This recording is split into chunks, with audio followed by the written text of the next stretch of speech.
Hi రైతు సోదరులకి మా మనవి. పంట మార్పిడి అనేది చాలా ముఖ్యం. పంట మార్పిడి అనేది రైతులకి చాలా ముఖ్యమైన విషయము. ఎందుకంటే మేము అంతకుముందు ఈ తోటలో మిరప తోట వేసినాక, మా పొలంలో మిరప తోట వేసినాక శామ పెట్టినాము.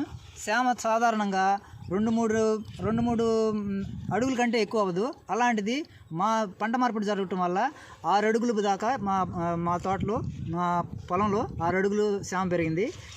మీకే స్వయంగా మేము చూపిస్తాము, చూడండి. నేను ఇప్పటికే ఇక్కడ దాకా ఉంది, ఇంకా అక్కడికి వెళ్తే ఇంకా 6 అడుగులు ఉంది. చూడండి ఒకసారి.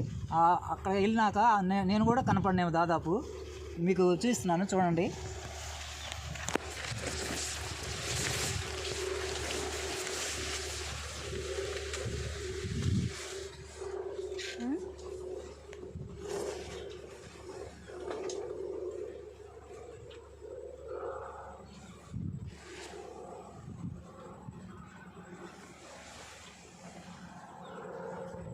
హాయ్ ఫ్రెండ్స్, మీకు కనపడతలేదు అనుకుంటాను. ప్రస్తుతానికి నేను ఇక్కడైతే ఇంత హైట్ అవ్వటం నేను ఎక్కడ చూడలేదు. శ్యామ చూసారా ఫ్రెండ్స్, ఎంత హైట్ ఉందో.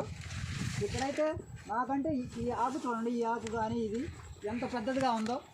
ఈ ఆకు ఎంత పెద్దదిగా ఉందో. 6 అడుగుల శ్యామ. ఇది రైతు సోదరులకి నేను చెప్పేది ఏంటంటే, పంట మార్పిడి అనేది చాలా ముఖ్యం. అందుకని ఈ వీడియో చేస్తున్నాను. అంతకుముందు మేము మిరప తోట వేసాము, ఇప్పుడు దీంట్లో శామ పెట్టాము. శామ పెట్టినందుకే ఈ పంటది నేను 2 సార్లు కంటే కూడా దీనికి బలం అందించలేదు. 2 సార్లకే ఇంత హైట్ అయింది. అందుకనే పంట మార్పిడి అనేది చాలా ముఖ్యం ఫ్రెండ్స్. ఇది అందరూ గమనించాల్సిందని నేను విజ్ఞప్తి చేస్తున్నాను.